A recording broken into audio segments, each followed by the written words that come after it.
নমস্কার সবাইকে। আমার এই ছোট্ট মডেল দিয়ে ভিডিও করতে গেলে যে ঠিক কি কি করতে হয় আজকে সেটাই তোমাদের সাথে শেয়ার করলাম। একটা পহেলা বৈশাখের ভিডিও করবি? কিন্তু আমরা আগে জামা কিনে দাও তারপরে। হ্যাঁ, পহেলা বৈশাখ মানেটাই পহেলা বৈশাখের মানেই জানিস না? কালকে একটা নতুন বছর শুরু হচ্ছে। কালকে নতুন বছর কি? বাংলায় সেই ফার্স্ট বৈশাখ। হ্যাঁ, বাংলায় সর্ষে ইলিশ জানিস, নতুন জামা জানিস, পহেলা বৈশাখ মানে জানিস না? না, নতুন বছর তো জানুয়ারি থেকে শুরু হয়ে গেছে। বাংলা বছরটা কালকে থেকে শুরু হচ্ছে।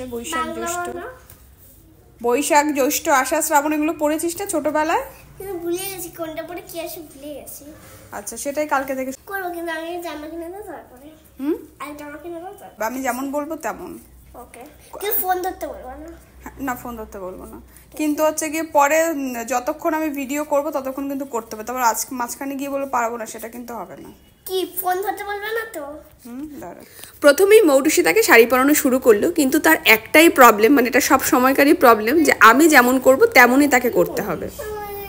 তোরটাই বেশি ভালো লাগবে। ওরকম ভাবে পরিয়ে দাও। কোরকম ভাবে? এরকম ভাবে।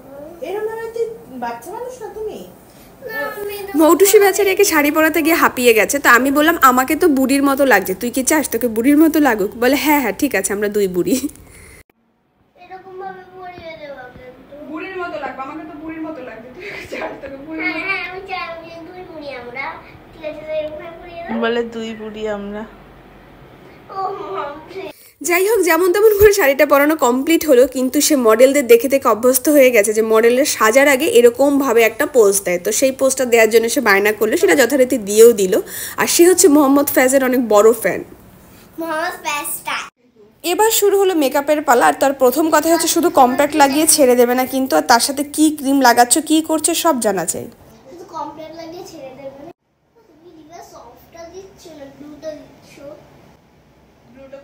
এবার শুরু হলো আরেকটা নতুন বায়না, তুমি তোমাকে বলনি মেকআপের সময় ভিডিও করবে। তুমি তো আমাকে বলোনি এইসবও হবে। কোন সব হবে? এইসব মানে মা তুমি ভাবে করবা, এটা তো বলোনি হবে। তো কেন বললি? আপনার করে দিয়েছি, পাস বল। কিচ্ছু বাস করবে না। তুমি কেন আমাকে বলোনি? কাজে করবি না তো? কেন বলোনি তাহলে এটাকে বলো। এটা আবার বলার কি আছে? টাকা আমার বেশি দাম না। এই ওর মনিটা এদিক ওদিক করছে। আমি আবার মজা করে বললাম যে লেন্স পরবি? বললো হ্যাঁ, তুমি মেকআপ আর্টিস্ট, তোমার যেটা ভালো মনে হয় পরাও। অন্য সময় হলে জীবনও বলতো না যদি পরার ইচ্ছে না থাকতো। তার মানে পরার ইচ্ছে নিলে জীবনও বলতো না।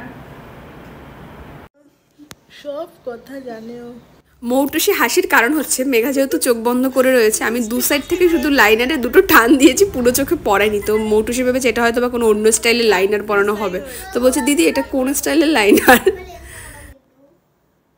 এর অনেক বায়না থাকে, আর আমি তাড়াতাড়ি করার জন্য ব্লাশার প্যালেট দিয়ে আই মেকআপটা করে দিয়েছি। আমাকে তখনই বলেছে আমাকে কিন্তু শুধু একটা কালারই দেবে না, আমাকে ভালো করে আই মেকআপ করবে। এবার শুরু হলো লেন্স নিয়ে বায়না।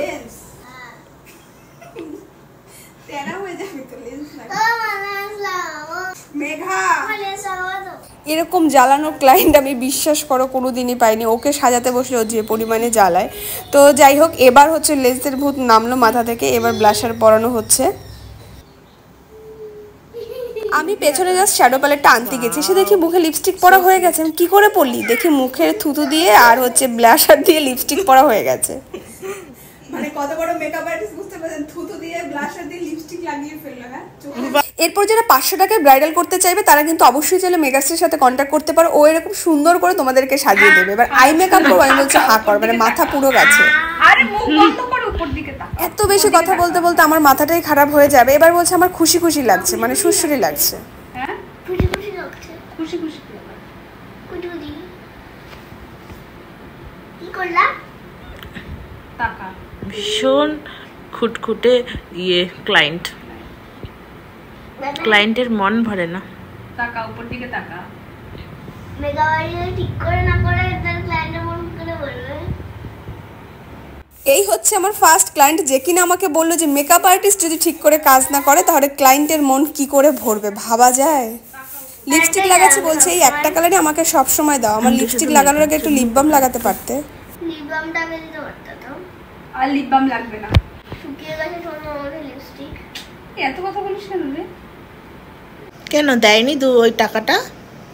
কই বাবা? ফিসটা দেয়নি দিদি? ফিস দিয়ে দেয়নি ও?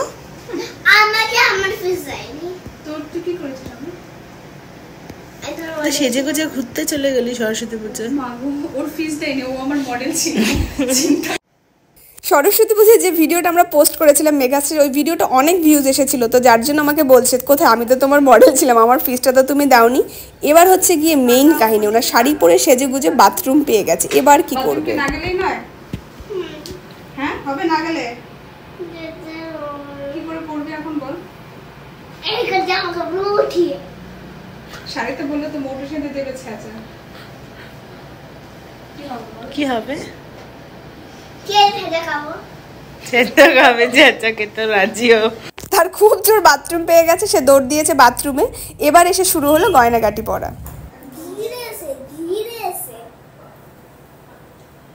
এই বক্সটার মধ্যে শাখা পলা রাখা ছিল, আমি পরবো করে বের করেছি।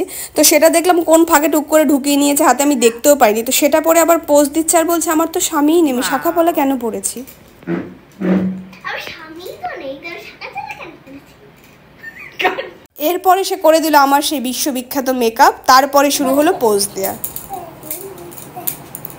এটা করে না বলে পোজ দেওয়ার ঘটা দেখে বুঝলাম সে মডেলদের ফটোশ্যুট দেখতে দেখতে অনেক রকমের পোজ রীতিমতো আয়ত্ত করে ফেলেছে। এবার শুরু হলো আমাদের ভিডিও।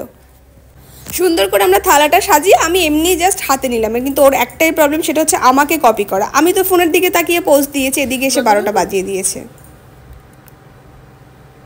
দেখেছো মেঘা? তারপর সেম পোজ আবার তারও নিতে হলো, মানে এবার সে থালাটা হাতে নিয়ে কত খুশি। তারপরে শুরু হলো এই ঘরটা নিয়ে মারামারি। এটা তোমরা আগেও হয়তো বা দেখেছো, মানে এই ঘরটা তাকে দিতে হবে, সে আঁকবে। ওকে দিয়ে ভিডিও করানো যে কি চাপের আর কতটা যে ধৈর্য নিয়ে করতে হয় সেটা সেদিন মৌটুসি টের পেয়েছে, আর আমি তো সেটা আগাগোড়াই টের পাই। তো যাই হোক, ভিডিও কেমন লাগলো জানাতে ভুলো না। টাটা সবাইকে।